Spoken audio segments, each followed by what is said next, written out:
we've talked a little bit about the egocentric and sociocentric dimension. Let's talk about those more directly.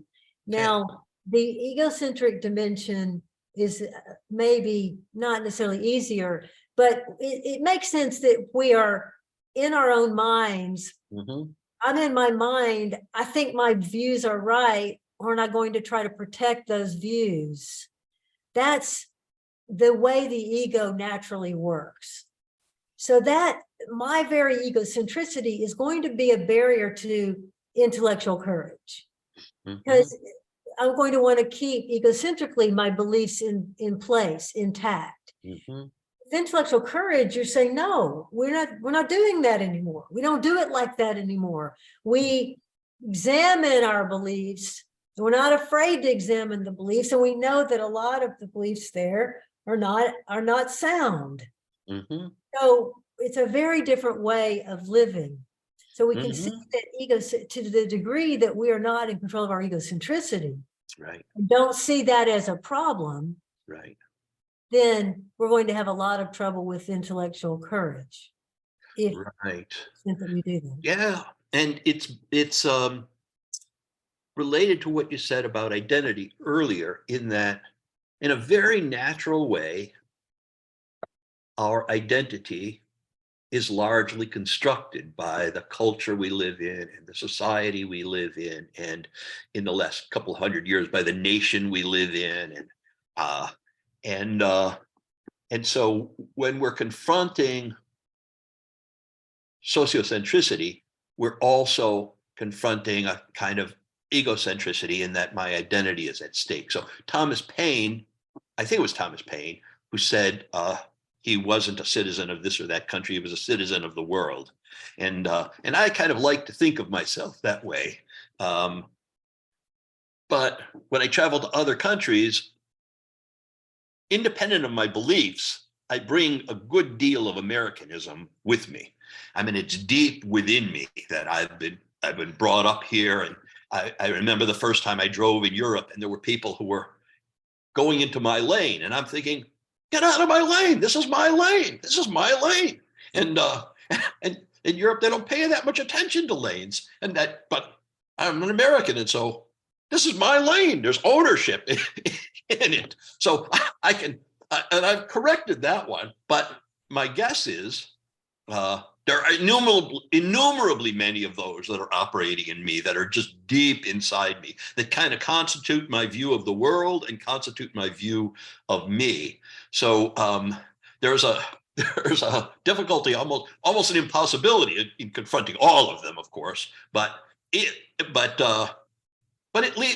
leaves you kind of rootless or without mooring or something. I don't know if Thomas Paine felt that way, but I feel that way sometimes when I'm in other cultures. So we move from the egocentric to the sociocentric, and of course they're interrelated. Right. So the sociocentric side of us says, this is the way the group believes. Right. And so whatever group beliefs I hold, sociocentrically, I'm not willing to examine. Right. So to embody intellectual courage, we must be able to examine our egocentric beliefs as well as our sociocentric beliefs. Right. And what beliefs may be even neutral, let's say. We should be able to examine all of our beliefs. So what I'm saying is that there are many opportunities for us to find problems in our thinking, which are somewhat trivial. It's a good time to practice. Like you did, you said, wait, no, this is my lane. The reason you even remember that example is because you called yourself on it. Yeah, right. You saw that that was ridiculous. That was your bringing in your assumptions. Yeah, yes. Yeah. I would like to think of myself as kind of being above sociocentricity. We all would. Yeah, and to some extent I am. I mean, in some areas I am, and other areas I think I'm not. But the areas in which I'm not are mostly ones where it just hasn't come to mind. For instance, with the ownership of my lane in traffic, I wouldn't ever have developed that one. I wouldn't have discovered that one if I hadn't driven in Europe.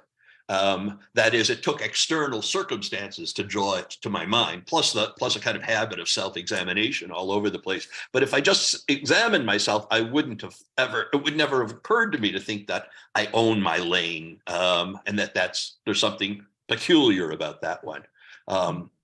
Or another one that's very obvious. Sometimes differences between cultures are arbitrary. They do it one way. They eat with a knife and fork. Others with only a spoon and a fork. Others with chopsticks, and those are kind of arbitrary because you get used to them. But sometimes they have significance. I was just in Africa, in Morocco, and in almost every country in the world that I know of, bills of money, come in somewhat different shapes and in different colors.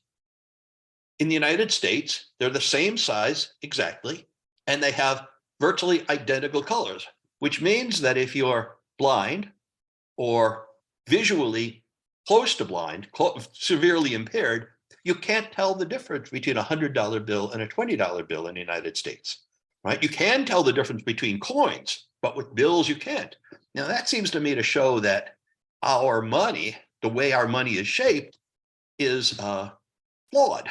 That is, it would make rational sense to have money be different sizes so that someone who's visually severely impaired can tell the difference between 100 and a 20, rather than just asking the person behind the counter, is this 100 or is this a 20, which is risking a lot of your money. But it feels very natural if you grow up in the US to have money be all of the same color and all of the same size. It just feels right somehow, unless you confront other kinds of money and also, as you pointed out, reflect on it. Yeah. So this is a great example that most people have never thought of. Right.